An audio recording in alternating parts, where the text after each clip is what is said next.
নোয়াখালী শহরে অবৈধভাবে ফুটপাত দখল করে চলছে রমরমা ব্যবসা। বিপাকে পথচারীরা।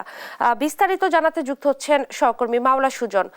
সুজন, সমস্যার সমাধানে কি পদক্ষেপ নিচ্ছে সংশ্লিষ্ট কর্তৃপক্ষ, জানাবেন বিস্তারিত। যেমনটি বলছিলাম, নোয়াখালী জেলা শহরের ফুটপাতের কথা আপনাকে শুরুতে একটি তথ্য জানিয়ে রাখতে চাই। নোয়াখালী জেলা শহর হচ্ছে এক রাস্তার শহর। তো এই এক রাস্তার শহরের আশেপাশেই বিভিন্ন ব্যবসা প্রতিষ্ঠান, অফিস আদালত, শিক্ষা প্রতিষ্ঠান সহ অসংখ্য ভবন গড়ে উঠেছে এক রাস্তাকে ঘিরে।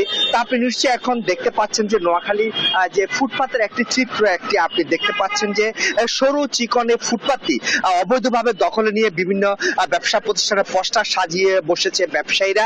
একই সাথে যে ফুটপাতের মধ্যে যে মোটরসাইকেল সব বিভিন্ন যানবাহন রাখায় যে পথচারীরা চলাচলে ভীষণ সমস্যা হচ্ছে দেখতে পাচ্ছেন। তো সংশ্লিষ্ট কর্তৃপক্ষ আসলে এই ফুটপাত বিনির্মাণে বা নতুন করে ফুটপাত নির্মাণ করার জন্য কোনো পদক্ষেপ এখনো চোখে পড়ছে না। এটির সাথে সংশ্লিষ্ট যেটি রয়েছে নোয়াখালী সড়ক জনবিভাগ এবং নোয়াখালী পৌরসভা, একই সাথে যেটি রয়েছে যে আসলে তাদের কোনো কার্যকর পদক্ষেপ আমরা দেখতে পাচ্ছি না এই ফুটপাত নির্মাণ করার জন্য। তো আপনাকে আরেকটি তথ্য জানিয়ে রাখতে চাই যে সম্প্রতি যে বিগত সরকারের সময় নোয়াখালী শহরে যে 4 লেন প্রকল্প সড়ক সেটি কাজ শেষ হয়েছে, আজ প্রায় 2 বছরের বেশি সময় হয়েছে।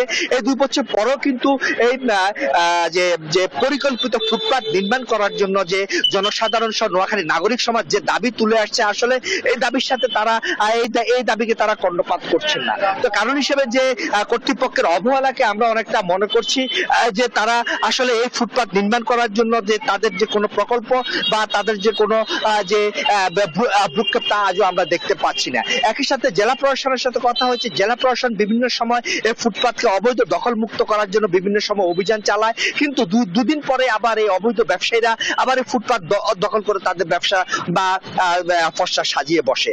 একই সাথে আপনাকে আরেকটি তথ্য জানিয়ে রাখতে চাই যে শহরের প্রধান সড়কের পাশে যেসব হোটেল রয়েছে বা রেস্টুরেন্ট রয়েছে, সেসব হোটেল রেস্টুরেন্টের সামনে কিন্তু মোটরসাইকেলের বা যে প্রচন্ড ভিড় লক্ষ্য করা যাচ্ছে। এতে যে বিশেষ করে সমস্যা পড়তে হচ্ছে নারী, শিশু ও বয়স্কদের। তারা এই ফুটপাত দিয়ে হাঁটতে না পেরে কিন্তু প্রধান সড়ক দিয়ে চলাফেরা করছে, ফলে যে বিভিন্ন সময় যে ছোটখাটো দুর্ঘটনার শিকার হচ্ছেন তারা।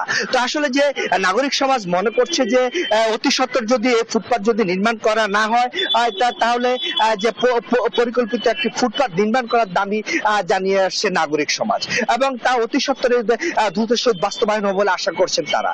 এ হচ্ছে নোয়াখালী থেকে আমার কাছে সর্বশেষ। ইসলাম, ধন্যবাদ আপনাকে। নোয়াখালীতে অবৈধভাবে ফুটপাত দখল করে চলছে রমরমা ব্যবসা, ফলে ভোগান্তির শিকার হচ্ছেন পথচারীরা।